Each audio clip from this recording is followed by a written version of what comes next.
Dear students, आइए आप लोगों का 11th क्लास का फर्स्ट चैप्टर है इंग्लिश प्रोज का। फर्स्ट चैप्टर है the portrait of a lady. Portrait of a lady, एक महिला की पोर्ट्रेट यानी फोटोग्राफ यानी तस्वीर, एक महिला की तस्वीर, ये चैप्टर है आपका। और इसका खुशवंत सिंह जी ने इसको लिखा है।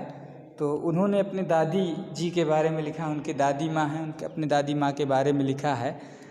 तो उन्होंने ये लिखा है कि जैसे उन्होंने अपने बचपन से अपनी दादी माँ को देखा था, वो बूढ़ी थी, तो उनको कभी एहसास नहीं हुआ कि कभी युवा भी रही होंगी या कभी इनका बचपना भी रहा होगा। ऐसा उनको कभी एहसास नहीं हुआ। तो उसी के बारे में लिखते हैं। आइए पढ़ना स्टार्ट करते हैं। My grand mother, like everybody's grandmother, was an old woman. She had been old and wrinkled for the 20 years that I had known her. People said that she had once been young and pretty and had a husband, but that was hard to believe.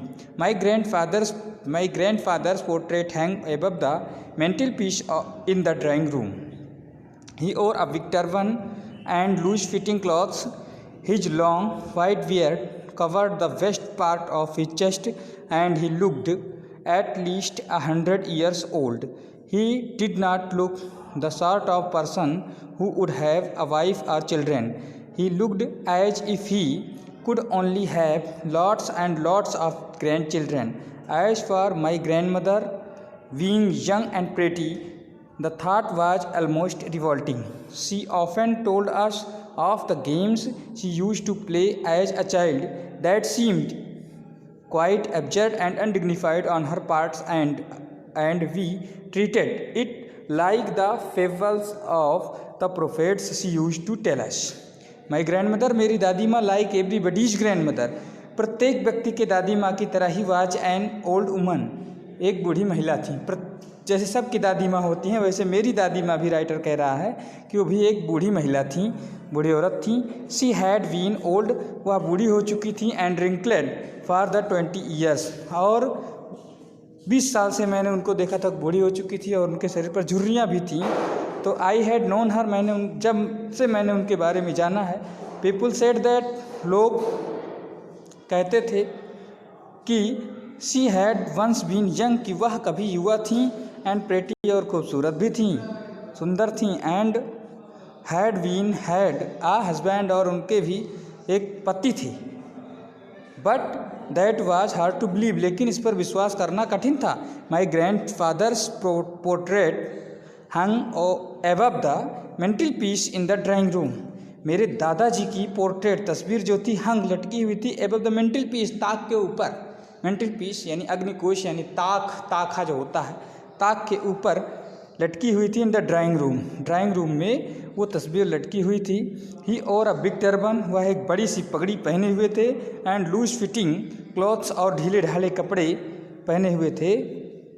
His long white beard, उनकी लंबी सी सफ़ेद दाढ़ी, covered the west part of his chest, उनके सीनों को अच्छी तरह से ढके हुए थी। And he looked at least 100 years old, और वे कम से कम 100 साल के दिखाई देते थे तस्वीर में। He did not look the sort of person, वे इस प्रकार के व्यक्ति नहीं दिखाई देते थे। Who would have a wife और चिल्ड्रन, की उनके बच्चे और उनकी पत्नी और उनके बच्चे भी होंगे, ऐसा प्रतीत नहीं होते थे। He looked as if he could only have lots and lots of grandchildren, वो इस तरह से दिखाई देते थे कि जैसे उनके अधिकतम मतलब ज़्यादा से ज़्यादा उनके ग्रैंड चिल्ड्रन होंगे, यानी नाती पोते होंगे। As for my grandmother, जैसा कि मेरे दादी माँ के, बीइंग यंग एंड प्रेटी, वे खूबसूरत थीं और युवा थीं। The thought was almost revolting, ये केवल दिमाग में सोचने वाली ही बात थी। She often told us of the games, वे प्रायः हमें उस खेल के बारे में बताया करती थी। She use to play as a child, जब वह बच्ची थी तब खेला करती थी, अपने बचपन के खेल के बारे में जो हमें बताया करती थी। That seemed quite absurd and undignified on her part, तो इसको सोच करके दैट सीम्ड, यह प्रतीत होता था, क्वाइट अब्जर्ड, बिल्कुल भद्दा, बिल्कुल बेकार, एंड अनडिग्निफाइड, और मर्यादाहीन प्रतीत होता था, ऑन हर पार्ट, उनकी तरफ उनके बारे में सोच करके कि वो भी खेला करती थी, ऐसा सोच करके राइटर कह रहा है कि बिल्कुल मर्यादाहीन लगता था कि दादी जी भी खेला करती थी। And we treated it like the fables of the prophets, और हम इसको इस तरह से लेते थे, इस तरह से अपने व्यवहार में लेते थे जैसे कि द फेबल ऑफ प्रोफेट्स, जैसे संतों की कथाओं की, भविष्यवक्ताओं की कथाओं के बारे में हम लोग लेते थे। सी यूज्ड टू टेल अस, जो हमें वो बताया करती थी। तो राइटर के कहने का मतलब ये है कि वो कभी भी उनकी बातों को कभी उसने गंभीरता से नहीं लिया। वो सोचता था कि दादी जी थोड़ी बचपन था, दादी जी का बचपन थोड़ी था, दादी जी युवा थोड़ी थी, वो कहाँ इस तरह का खेल खेलेंगे। लेकिन इन सब चीज़ों को, दादी जी की इन बातों को राइटर जो था वो फेबल्स ऑफ प्रोफेट्स लेता था। तो आज का इतना ही। आप लोग बुक्स नहीं लिए हैं तो बुक्स भी ले लीजिए और पढ़ते रहिए। तो आपका ये फर्स्ट पैराग्राफ का हिंदी एक्सप्लेन हुआ है, आगे कल पढ़ेंगे। ओके।